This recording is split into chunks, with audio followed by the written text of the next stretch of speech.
Hello everyone, I'm Sophie and I'm currently at Kechara Forest Retreat, Bentong, Malaysia. This is the book that I'll be sharing from, Snakes, Roosters and Pigs. This is by my guru, His Eminence the 25th Samtoku Rinpoche. I'll be sharing from page 39, C, Habituation and Holding Your Vows. And this is from the chapter on Living Our Lives Well with Intent and Purpose. And as usual, I will go to a picture to share with you. A very beautiful painting.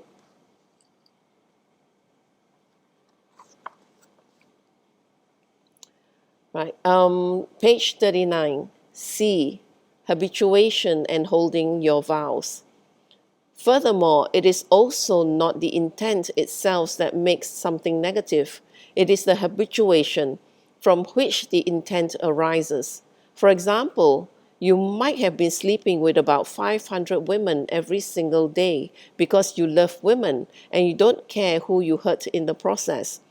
All of a sudden, you listen to the Dharma and tomorrow you go around telling people that, well, my intent is to bring them to the Dharma. Telling people this doesn't change your negative actions. Your intent might be there, but the force of that habituation doesn't make the intent real. If you're Mukpo and you sleep with 500 women, those 500 women would probably ascend to Raja Yogini's heaven eventually. But if you're not Mukpo, you would probably descend with your 500 women down to the lower realms. Just because you say, well, I didn't mean it that way, I had good intentions, it doesn't mean your actions will lead to good results. You have to ask yourself, do you have the habituation of having good intent? Do you have a track record of having good intent? Or have you had a track record of having bad intent? If you have been cheating people all this time and all of a sudden you go up to somebody, give all your money away to them and say, I have good intent, do you think anyone is going to believe you? All this time, all you've had is a track record of cheating people. So, if you are always making and breaking promises to the Buddha, your guru, the dog, your wife or husband, your sibling or kids, and now suddenly you take a vow to keep your promises, who's going to believe it? You don't have the force of habituation to keep your intent real and alive. This is why habituation is very powerful. Habituation arises from holding your vows. The ability to hold your vows comes from the collection of merit that you have. The collection of merit helps you to keep your vows and gets you to higher attainments. At the same time, the purification of your negative karma stops you from breaking your vows. How strong your purification is how well you will be able to keep your ethics, morality, and vows.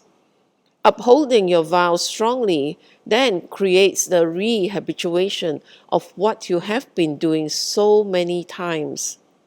So, if you happily go around saying, I broke my vow, I broke my vow, then you should just happily remain unhappy.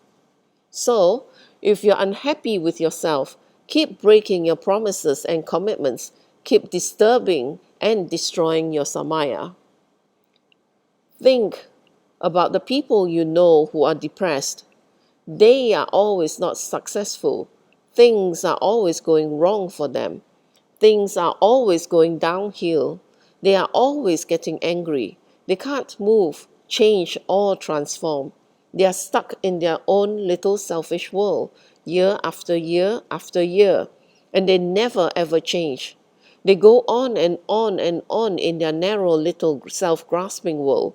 This is because they don't keep their vows and they don't do any purification practices to help them keep their vows. It's all connected. Holding your vows is not meant to be an end imprisonment. When you hold your praktimoksha vows, self-liberation vows such as refuge, bodhicitta and tantric vows, you are actually releasing yourself from prison, Contrary to what you might think about being put into prison and not being allowed to do things you like, you release yourself because you are creating the actual causes for yourself to enjoy the objects in which you are attached to without accruing negative karma. You become mukpo. If you don't keep your vows and you don't gain attainments, you will never become someone like mukpo. Then, whatever you do may resemble mukpo, but while he goes up, you go down, because you don't have the power of intent from habituation. There has never been anything to put you in that position to transform. You might be wondering, well, what's with all these vows? Actually, it's the same in life. When you join a company, there are rules you have to follow. When you are born into a family, there are rules you have to follow.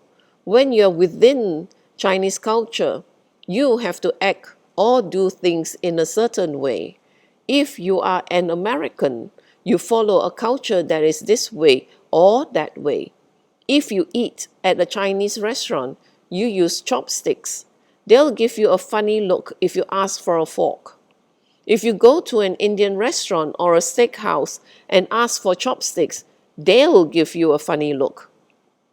There are rules and regulations everywhere to guide us because we are not naturally born knowing what to do. The vows are not prison keys, statements, or prisons. They are guidelines for us to release ourselves from prison. Then, when we hold the vows, do you know how much merit we collect? It is immense. Do you know why you collect merit when you hold the vows? Because you have taken them in front of your guru, who you have visualized as one with the Buddha, and in front of the Buddhas who are present. It is even more meritorious if you have the fortune to take your vows in a holy place such as Bodhgaya, the very spot where Buddha became enlightened. You must be aware of not going back on those vows and breaking them. Whether you pretend you don't know that you've broken your vows, or you don't actually want to know if you have broken them, or you really didn't know you broke your vows because you've been too lazy to go for teachings, the vows are still broken. For example, whether you drop a cup by accident or you break it on purpose, it is still broken. When you hold your vows, you collect merit because you have taken those vows in the presence of the three jewels, the Buddha, the Dhamma, and the Sangha. You have vowed clearly and sincerely, from now on I will not cheat, I will not steal, I will not lie, etc. For every day that you do not cheat, steal, or lie, etc., you will then be collecting the merit for not doing it. Then you rehabituate yourself to not cheat, not steal, not lie, etc., until it becomes natural to not do those things. Simultaneously, you collect the merits to support you to rehabituate. The vows are double-fold. When you combine these with purification practices, the obstacles that take you away from holding your vows will also be purified. Ultimately, you become someone like Mokpo. You will be able to do all types of crazy, wild, obnoxious things, but instead of bringing unhappiness to those around you, you will bring great happiness to people. No matter how crazy you are, your actions will bring happiness and good results to other people. How do you check whether your actions are good or bad? Look at the people around you. Are you affecting their lives? Are you changing their attitude? Are you giving them a new perspective? Are you giving them hope? Do they leave you with knowledge, happiness, and wisdom? If they are leaving you with knowledge, happiness, and wisdom, and you are giving them more hope, love, and care, then whatever method you are using is working. It will no longer matter whether you are jumping up and down with them in a disco or sitting next to them giving them a massage. because your actions will not matter anymore. Your intent will. That is what Mukpo is all about. He doesn't operate from your reality. He operates within a reality of the non-grasping mind. There is a big difference, and hence his actions and the results they bring are different. How do we know that? The Dharma Center, which he started in the 1970s, Naropa Institute in Boulder, Colorado, has turned into a world-accredited college, the place where Mukpo is supposed to have had sex with everybody, taken drugs and drunk sake with his students, is now a recognized internationally for teaching religious studies, traditional Tibetan arts, psychology, etc. It's a very big university, accredited all over the United States. Shambhala Publications is dedicated to publishing the works of the late Chogyam Trungpa Rinpoche. Even though he has passed away, he still has hundreds of disciples throughout the world, and his teachings are still moving.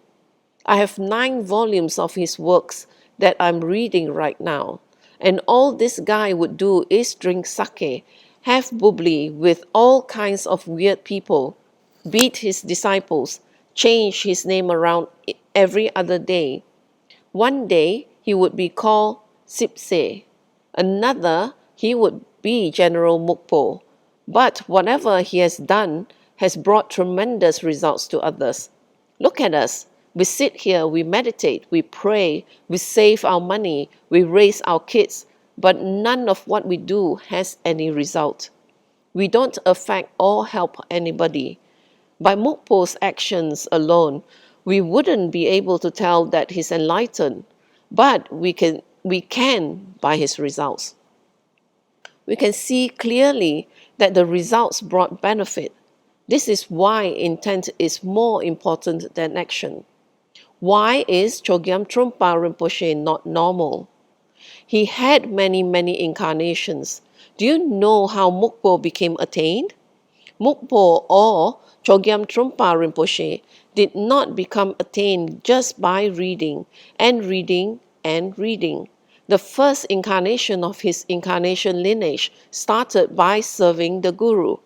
He became attained because in that previous first incarnation, he devoted himself to the Lama and practiced Guru devotion all the way. He did whatever his Lama told him to do. He didn't study books. He just cooked, washed, cleaned, and took care of his Guru, and did everything with complete awareness, complete faith. He gained great attainments in that lifetime. He didn't even study, can you believe that? His name actually means service to the Guru. Even if you don't find the method of Dharma right or suitable, don't criticize it because it benefits many, many people. There are many types of minds out there and therefore many, many corresponding methods. My method may create a lot of controversy and a lot of people may say negative things in this country. But my method may also create a lot of happiness and a lot of people may also praise my methods. It is the same anywhere I go. In America, I came across the greatest teachers. Zong Rinpoche himself had a lot of criticism. Great teachers like Trijang Rinpoche and Pabongka Rinpoche received a lot of criticism during their time. Trijang Rinpoche received so much criticism that people wanted to kill him and did attempt to assassinate him. So what? These things shouldn't stop us from going on because there are a group of people we are karmically linked to who we need to help. So we help and we use our method. If those people are smart, they will reciprocate back. If they are not, it is still okay. We'll see you in the next life. So doing Dharma practice is spectacular. If it is necessary to manifest the kind of actions that Mokpo does, highly realized beings will manifest those. If it is not necessary to manifest those types of actions in a particular time or place, they will not. The actions and manifestations are not dependent on the being. They are dependent on the people he needs to help. How a realized being acts, talks, does things, or moves is totally dependent on the other person. Here is an analogy. The moon is always up in the sky, but how it is reflected on the lake depends on the lake. Whether it is soft, smooth, deep, dark, or well lit, clear, clean, dirty. If there is an obstruction in the lake, the moon will not be reflected. The moon is likened to the enlightened mind.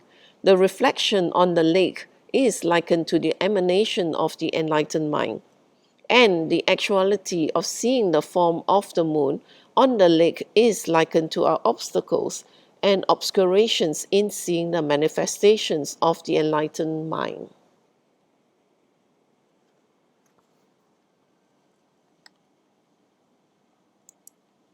And that is the end of my sharing.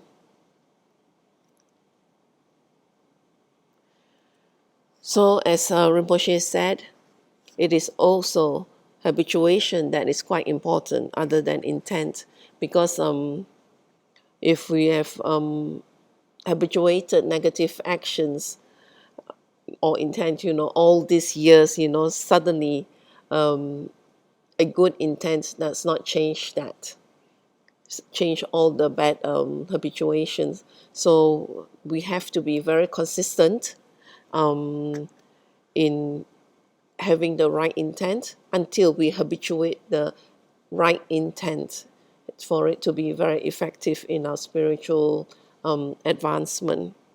And as Rinpoche said, whether it is if we break our vows intentionally or unintentionally, the end result is still broken vows. So we need to be aware and practice this awareness that we hold our vows very well, so that we keep our samaya with our guru very clean. And that's for this session. And thank you for sharing your time with me. So I'll end this with a completion dedication in English this time. May the precious body mind, where it is born, arise and grow. Let me start again. May the precious body mind, where it is not born, arise and grow. May that born have no decline, but increase forevermore. May the precious emptiness, where it is not born, arise and grow. May that born have no decline, but increase forevermore. May this merit accumulated by myself and others beneficially serve all sentient beings and the Buddha Dhamma, and especially may the essential teachings of the unerring Master Tsongkhapa become clear and enduring. In all my rebirths, may I not be parted from perfect gurus. Let me enjoy the abundance of the Dhamma, perfecting the quality stages and paths. May I quickly attain the rank of Vajradhara Buddha. By this virtue, may I quickly realize Guru Buddhahood and transfer each sentient being into that enlightened state. May all conducive conditions arise and all obstacles be pacified in order to increase infinitely the doctrine of the spiritual king Tsongkhapa. By the merits of the 3 times of myself and others, may the doctrine of Lama Tsongkhapa blaze forever. At dawn or dusk, at night or midday, may the 3 jewels grant us their blessing. May they help us to achieve all realizations and sprinkle the paths of our lives with various signs of auspiciousness. May the holy teachers have long lives.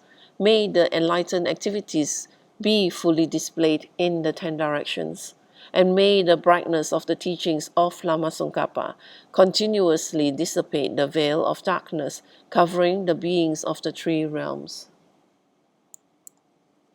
In this holy land surrounded by snow mountains, you are the source of all benefit and happiness. May your lotus feet, O powerful Charanzik, Tenzin Gyatso, remain in this world until the end of existence. And that's the completion dedication. And thank you again for sharing your time with me. I'll see you for the next session. Thank you.